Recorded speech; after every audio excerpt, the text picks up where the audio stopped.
Saat Shion dan Hasegawa berduaan di pondok kayu, tiba-tiba terdengar ketukan di pintu. Ternyata itu Mitsuki yang datang mencari Hasegawa karena acara barbeque akan segera dimulai. Hasegawa menjawab santai bahwa ia akan segera ke sana. Menyadari kehadirannya, seolah menjadi gangguan. Shion buru-buru bersembunyi di balik pintu. Mitsuki lalu bertanya tentang rencana mereka setelah makan. Dan akhirnya mereka sepakat untuk pergi ke observatorium menurut Mitsuki itu. Olahraga ringan yang bagus setelah pesta daging panggang. Sebelum itu, Mitsuki ingin berganti pakaian karena aromanya masih menempel. Ia menoleh pada Shion dan mengajaknya ikut. Shion sempat kaget dan bertanya dengan gugup apakah dirinya juga harus ikut. Mitsuki tersenyum, menjelaskan bahwa ini kesempatan Shion untuk memakai baju-baju lucu yang baru dibeli kemarin, baju pilihan Hasegawa. Mendengar itu, Shion langsung teringat pada pakaian yang ia pilih waktu itu, dan merasa ragu. Tapi Mitsuki mendesaknya, menyuruhnya cepat bersiap karena Hasegawa sudah menunggu.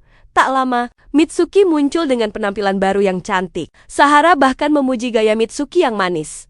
Sementara Shion tampak gugup menunggu reaksi Hasegawa. Saat Hasegawa akhirnya berkomentar, kalimatnya singkat tapi menggetarkan hati.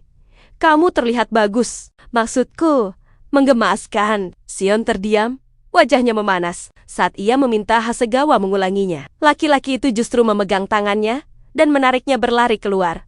Hujan turun deras, membuat mereka berteduh di tempat asal pilih. Hasegawa menyerahkan sapu tangannya, lalu dengan nada tenang berkata, "Aku cuma ingin berduaan denganmu." Kalimat sederhana itu membuat Shion salah tingkah. Ia menuduh Hasegawa menggoda, tapi kali ini Hasegawa tampak serius. Shion pun mulai bingung dengan perasaannya sendiri.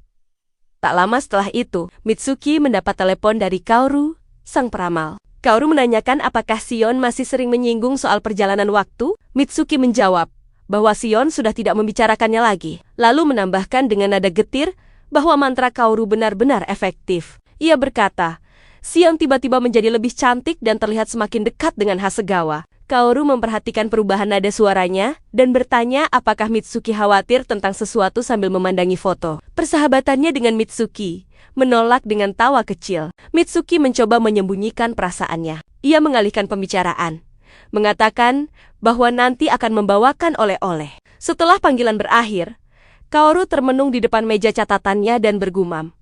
Kutukannya tidak berhasil. Di hadapannya tergeletak foto Shion dengan tulisan simbol kutukan.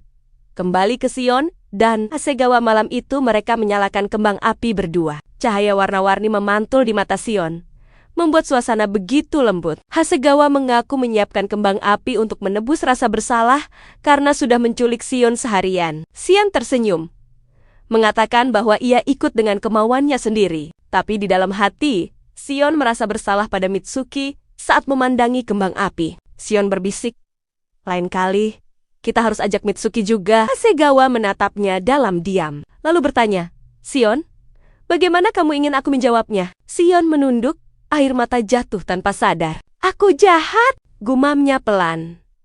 Ia memohon ditinggal sendiri, tapi Hasegawa menolak.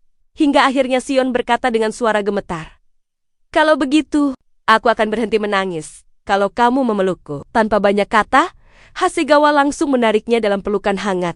Keesokan harinya, Shion mendaki gunung bersama teman-teman dan sempat tersandung. Ia ditolong oleh Maimi yang segera membersihkan bajunya. Maimi memandangi Shion lama-lama dan berkomentar bahwa Shion sekarang terlihat sangat cantik. Ia bahkan meminta Shion untuk membantunya berdandan, karena Maimi berencana menyatakan perasaannya hari ini. Shion tersenyum dan membantu Maimi. Setelah selesai, teman-teman Maimi kagum melihat hasil riasannya dan memuji keahlian Shion. Maimi pun mengajak Shion ikut menyaksikan pengakuannya nanti.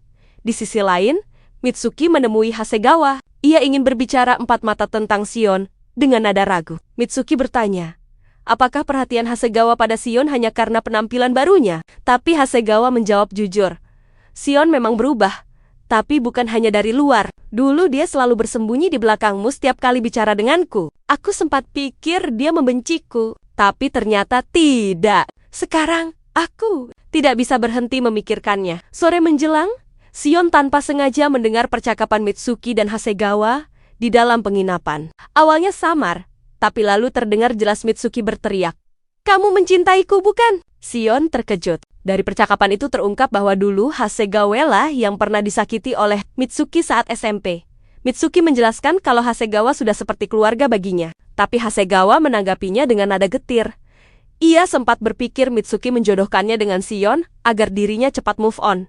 Mitsuki terdiam, matanya berkaca-kaca. Ia sadar, niatnya mempertemukan Hasegawa dan Sion justru melukai dirinya sendiri. Saat keluar, ia berpapasan dengan Sion di depan pintu. Dengan nada getir, ia berteriak, "Aku tidak akan mengganggu kalian lagi. Jujur saja, aku benci melihat kalian bahagia." Lalu berlari pergi, meninggalkan Sion terpaku di tempat.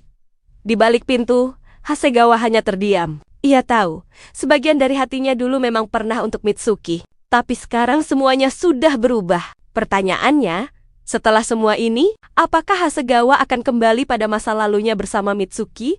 Atau justru bertahan bersama Sion yang kini membuatnya jatuh cinta lagi? Jawabannya akan terungkap di episode berikutnya.